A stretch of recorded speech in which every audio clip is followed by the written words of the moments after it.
God created man, he created man and gave him responsibility. The word in the Bible is called stewardship.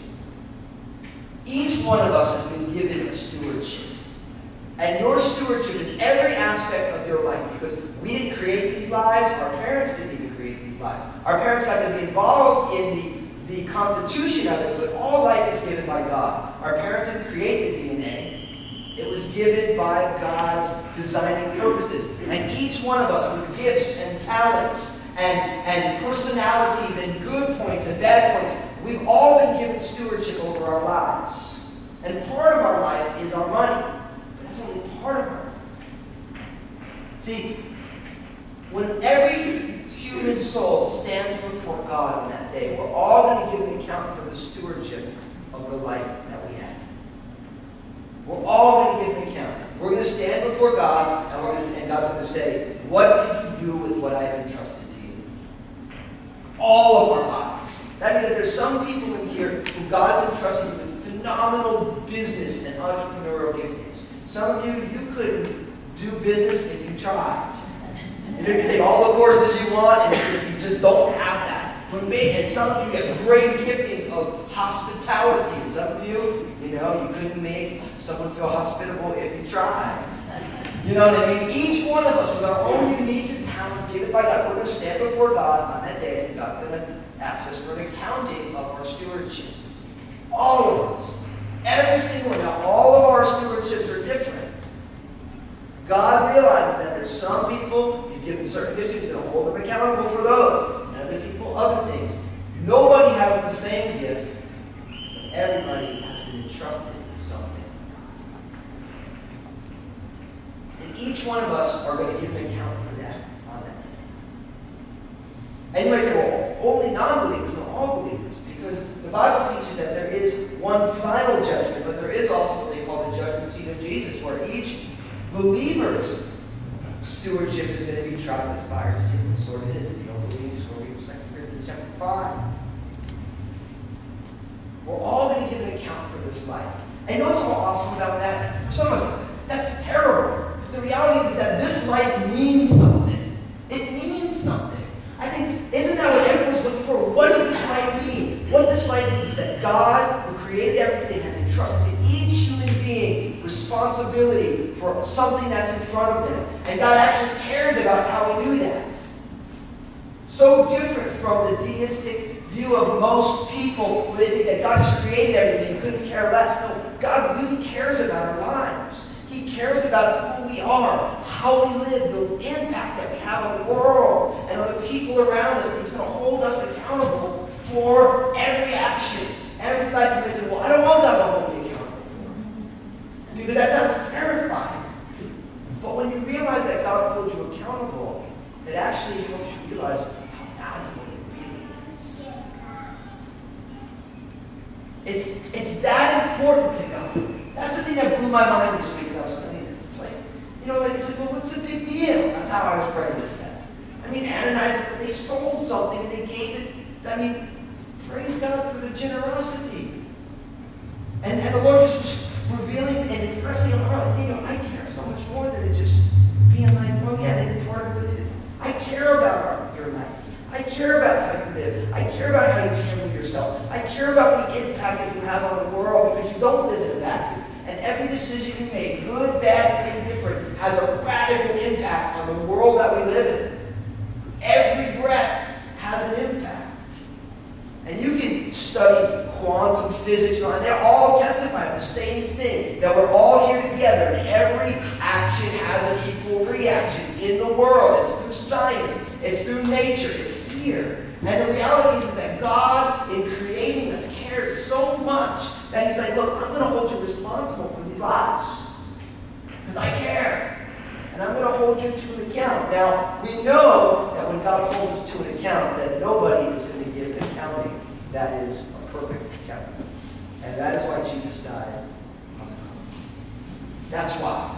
Because each one of us, as we get on that day, I mean, you guys know what it's like. I mean, if you guys have a job, you go before your boss and they give you a review.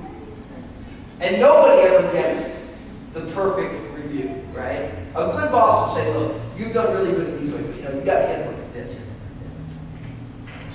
Because nobody does their job perfectly. We all have growing areas. And so the reality is that for all of us, every human soul, when they have to give a reckoning, they give a reckoning that does not live up to the opportunities that they've been given. And that is why Jesus died on the cross.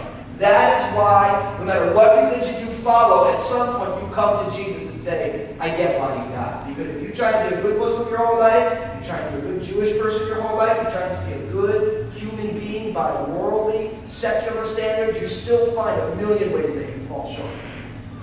And that is why, no matter what you come down to, you say, look, I believe in Jesus. Because no matter how hard I've tried, I still don't live up. I'm not going to give it a reckoning that is in proportion with what I've been entrusted.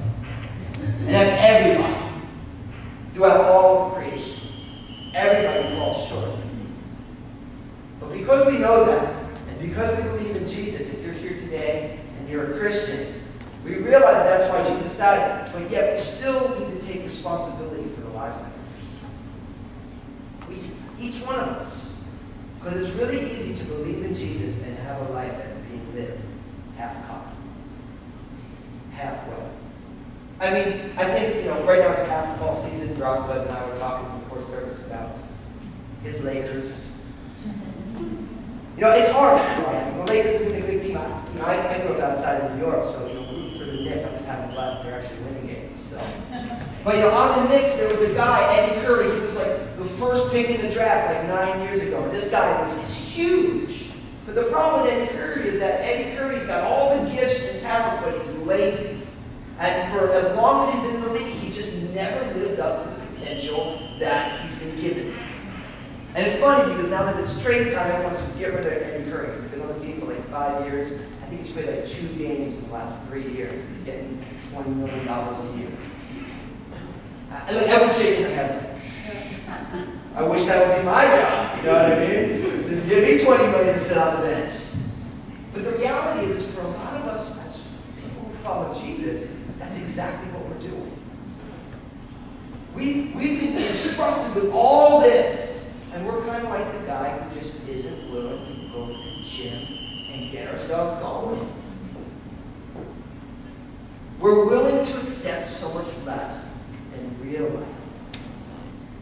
And real life, we need to work for it.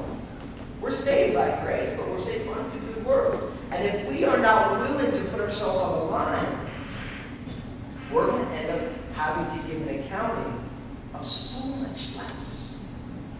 Of so much less. I remember, I didn't grow up in a Christian home, so, I say these things, and I have a whole back history of experiences that I'm like, wow, God gave me this gift of leading people. Ever since I was young, I was like, come on, let's do something stupid. And I was like, yeah, And it was just like, for 20 years, it was just like a total nightmare. You know what I mean? And it's like, and I realized on the day that Jesus just kind of broke through my thick-headed mind, I realized, like, look, I gave you this gift and look what you're doing. It's like I spent 4 years of college just trying to ruin everyone's life. I thought I was helping them, you know what I mean? But really just messing everything up for everybody. Thinking that I had some sort of wisdom. The Lord's like, I want you to lead. I don't want you to lead people to destruction. I want you to lead them into my blessing. That's why I ended up having to go back to the town I went to college and put a church there. It's like my attempt at penance, you know what I mean? Lord, I just was screwed up for 4 years here. I'm going to go and plant a church there, Lord. Maybe some people want help. But see, Ananias and Sapphira are like all of us. On every moment of every day, we are tempted to not live along line with the light. And each one of us, at every point, needs to choose, oftentimes against our better judgment, to follow Jesus